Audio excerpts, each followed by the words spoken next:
Hello everyone, welcome back to my channel. So this video marks the beginning of the week number 65 in this road to 100k realized return challenge, and I want to clarify two things. First of all, I could not make the video last night on Monday.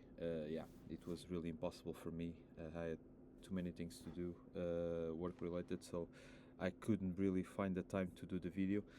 And the second thing is that I received a few messages asking that last week, even though we had a profit, we managed to collect about $1,150 in profit, but on the thumbnail you will see that the amount of profit overall that we are collecting in this challenge has come down, and that's a very good point. And I want just to clarify that this situation happened because when we bought the shares, when we bought the IWM shares last week, let's see if it's still in here. Yeah, it is. So when we bought these shares last week, as you can see here on Friday,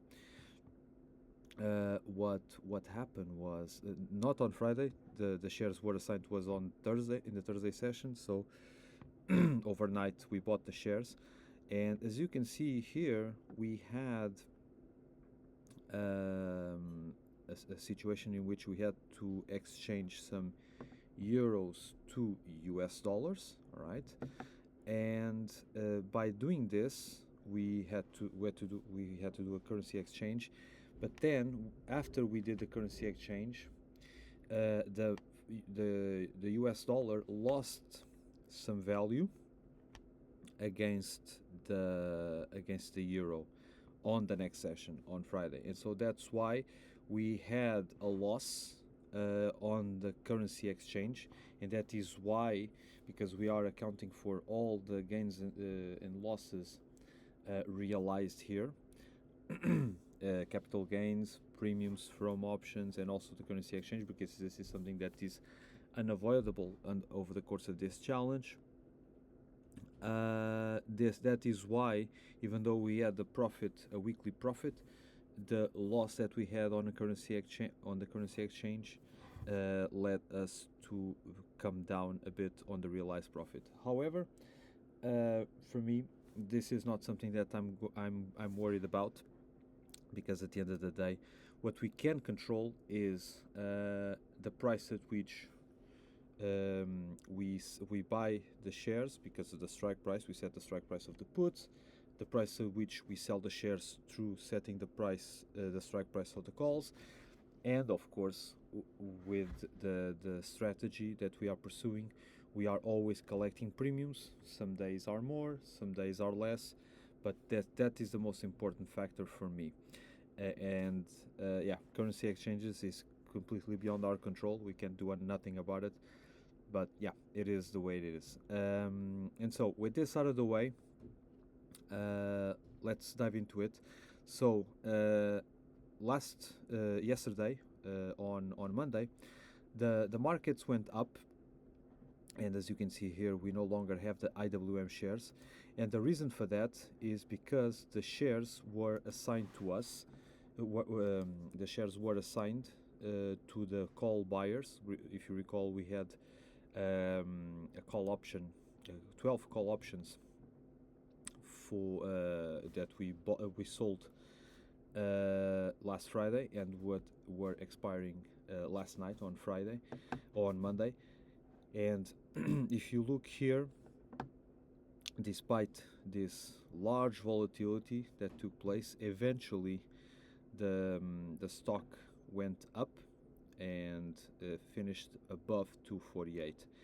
And because we had outstanding these calls here, as you can see, October 20 to 48 calls, yeah, these were basically assigned, and we sold the shares at 248, which was exactly the same price at which we bought the shares on Thursday.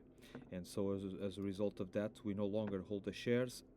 So the wheel, so to speak, is turned, and overall we managed to collect in premiums just between buying the shares and selling the shares.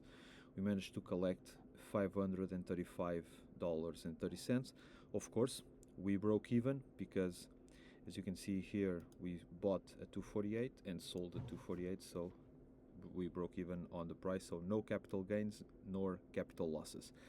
And not only that, we also managed to sell two puts on XLF with a 51.5 strike price here. These are the two puts. This premium was quite good given the fact that it's a 1 week option, and we are dealing with a ATF which is very low in volatility.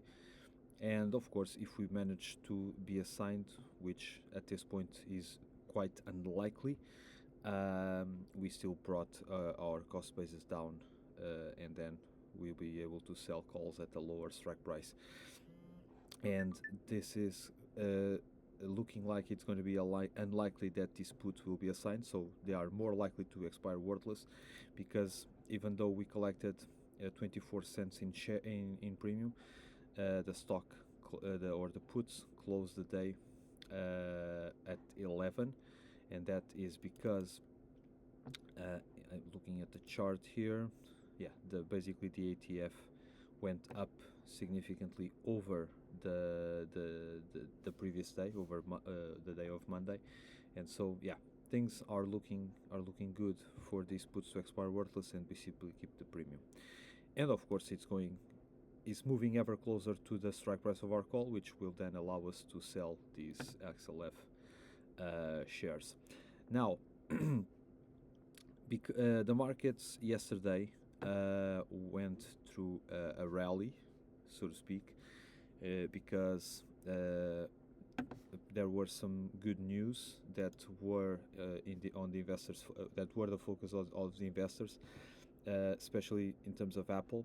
Apple rallied almost 4% because of high demand on the new iPhone 17, and also because there is a lot of hope, positive hope, on the heavy earnings announcements, on the many earnings announcements that will be coming throughout this week.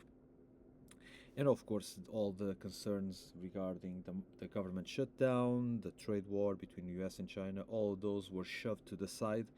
And now all the focus is on the earnings, because a lot of companies related to the tech sector, and some of those even to AI will be reporting earnings. The big highlights here are Tesla, Intel, and Netflix. And so I expect that the Nasdaq will be of course much more volatile, and by extension the QQQ will also be with a higher implied volatility, and that means that will be also probably a good option for us to sell some puts on it, because we'll be able to profit from that higher volatility. Now, of course, the markets currently are open. These are prices from the closing minutes of the yesterday session. So we'll have to then evaluate whether today, when the session opens later today, if it's worthwhile to sell puts on IWM, the usual 12 puts, or to sell 5 puts on the Qs. We'll have to wait and see which ones are most profitable for us. Keep in mind that they are very close to all-time highs, both of them, and so in terms of that, there is no advantage of one ETF over the other, but probably the queues will be a bit more attractive. But we'll have to wait and see what is going to happen. Now, for the time being, I think we covered everything, and we have our money here close, ready to be deployed. And this is it. I'm going also to update the thumbnail. I haven't seen how much profit we have, but I assume that I'm not sure if there was any large swings in the US dollar, euro US dollar exchange rate, but I will update up the thumbnail, and the new value will be in there because of course we made some trades.